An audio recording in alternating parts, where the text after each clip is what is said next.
Yesterday was a historic day in UK history. This is the first time we've seen the Treasury auction gilts debt with a negative yield in over 300 years of history of the UK government selling bonds. This is the first time we've ever seen this. Now, it didn't go negative by much.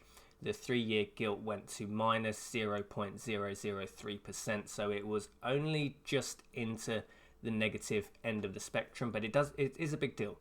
This is the market predicting what I believe the Bank of England will be buying bonds and trying to push the rates increasingly negative. Otherwise, why would you buy that debt? Why not just put that money in any other asset and get a rate of return on it? Even if it's zero, even if you just get nothing, even if you just hold cash, it would be better than getting a negative return.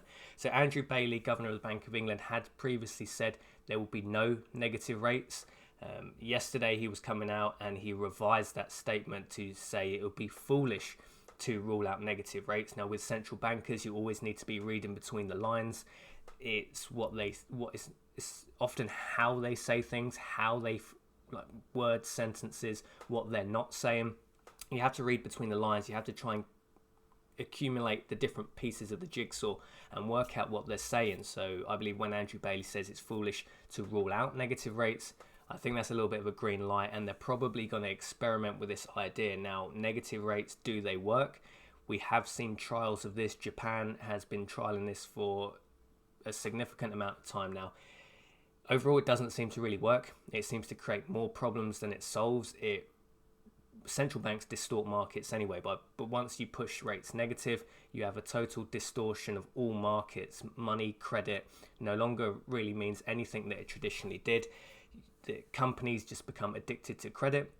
As money gets cheaper, just borrowing, corporate borrowing, consumer borrowing, it all increases, and just market distortion, people not saving. It seems to get increasingly worse. The EU, the Eurozone, have dabbled a little bit with negative rates as well. It doesn't really seem to work there.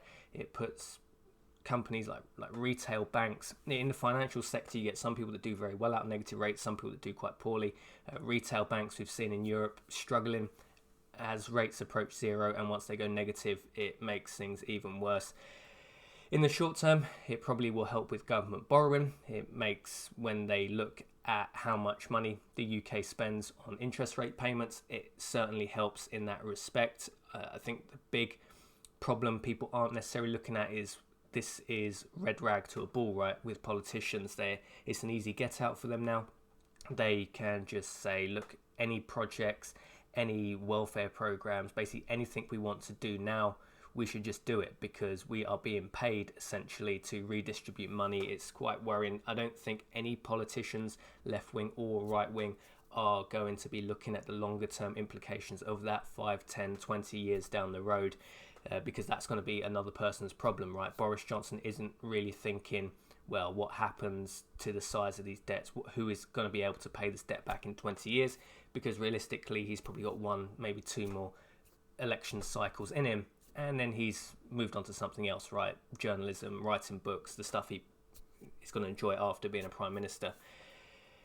One of the reasons they can get away with this at the moment is inflation is dropping. CPI has come out at 0.8%. And they're probably bending those figures. That's the CPI. RPI will obviously be different. I think anybody that buys stuff in the shops will probably know inflation actually is higher than that. They will always bend those figures lower because it suits the government, it suits the Treasury, it suits the Bank of England to try and make inflation look lower than it is. If anything, deflation will probably be good with the amount of people that are losing their jobs, the amount of people that are going on to universal credit and other welfare programs. It'd probably actually be better if we had some deflation now. Food, petrol's coming down, energy maybe coming down, but rent, food, clothes, everything you buy, it would make sense at this point if those things were getting cheaper. I think actually at this point in time we would probably actually be better off if rates were slightly rising, maybe go to 1%, maybe go to 1.5%, and slowly baby step up from there, because just long term the politicians will just get used to this very, very cheap money. And the real question is, what happens when inflation eventually starts ticking up? Once inflation, even when they get to the point where they are lying about inflation, but it's just becoming so obvious that inflation is stepping up, inflation is getting to 3, 4, 5, 6%, then what does the Bank of England do? Will they be prepared at that point to put interest rates up to 5, 6, 7, 8%, because the interest rate needs to be higher than the rate of inflation. If it's not higher than the rate of inflation, that means you're not going to be able to stop inflation from rising. So this really is going to create quite a conundrum in the future, as this just going to be a green light. Boris Johnson, the government, doesn't matter if it's left wing, right wing, Tory party or centre left policy on most things anyway. We're going to see much larger government spending. We're going to see much larger welfare programs as we go into this recession, as the job losses continue, as businesses struggle. Boris Johnson says he wants tax cuts, which if you're going to have tax cuts and your tax revenue is also falling, that means you just need cheap money, you need more borrowing, you need QE. This is going to create quite a problem in the future. I think this is essentially the government acquiring enough rope to hang themselves now. It's not going to be good. This probably means long term, I think this will be the destruction of the pound. I don't see any way out of this now. If we're not going to have sensible monetary policy now, then we're basically never going to have it. That's what I take away from this. Andrew Bailey seems to be quite pro negative rates, even though at one time he was saying that it wasn't a good idea. Negative rates haven't really benefited Japan or Europe, but we'll experiment with here. I don't expect it to do much. The problems it creates will probably far outweigh any potential small problems that it may solve. It's going to be an interesting one. We'll see how this one plays out. Love to know your thoughts and opinions on this one. Negative rates, good or bad? Always remember that gold is money. Everything else is just credit. Good luck and Godspeed, and I'll see you in the next video.